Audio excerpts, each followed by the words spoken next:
Menurut saya, mereka yang datang ke sini adalah manusia-manusia yang sedang membutuhkan uluran tangan kita. Mereka adalah manusia yang memerlukan perlindungan dari kita. Bukan hanya mereka kekurangan secara sandang pangan, bahkan kita juga perlu melihat mental mereka. Mereka yang hidup dalam kehidupan konflik. Nah, kita juga sebagai rakyat Aceh khususnya yang pernah mengalami masa konflik, tentu eh, kita merasakan hal yang sama. Menurut saya, mereka adalah manusia yang layak untuk kita bantu. Sebagai seorang muslim, sebagai manusia yang hidup nanti diedit aja. Sebagai orang muslim, itu adalah satu kewajiban buat kita untuk membantu sesama muslim. Dan sebagai manusia yang memiliki hak dan kewajiban di muka bumi ini, maka kita berkewajiban untuk membantu mereka yang datang ke sini yang membutuhkan uluran tangan kita.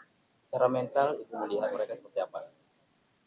Saya melihat secara mental mereka sedang tidak baik-baik saja. Tadi saya sempat berbicara dengan seorang anak yang berusia 7 tahun, di mana namanya Sumaya. Anak itu datang ke sini bersama bapaknya, ibunya meninggal di tengah laut.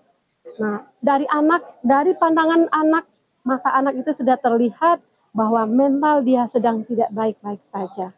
Saya juga berbicara dengan wanita yang usia muda, mereka juga merasa ketakutan, mereka juga merasa sedih yang luar biasa. Bahkan ada tadi yang menceritakan keluarga mereka itu bercerai-berai. Ada yang di Bangladesh, ada yang di negara-negara lain. Nah, coba jika itu kita kembalikan kepada kita, bagaimana rasanya? Tentu ini bukanlah hal yang biasa, ini bukanlah hal yang bisa kita abaikan. Sebagai manusia, kita terpanggil untuk ini. Apa saja yang sudah dilakukan oleh rekan-rekan di mahasiswaan di Pelaromi?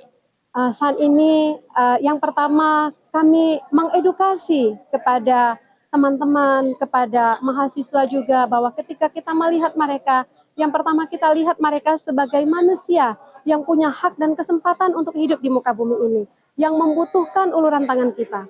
Yang kedua, mereka sebagai umat muslim yang datang ke sini dan kita adalah muslim, di mana muslim dimintai pertanggungjawaban. Apa yang kita lakukan terhadap muslim yang lain ketika muslim itu sedang membutuhkan bantuan uluran tangan kita.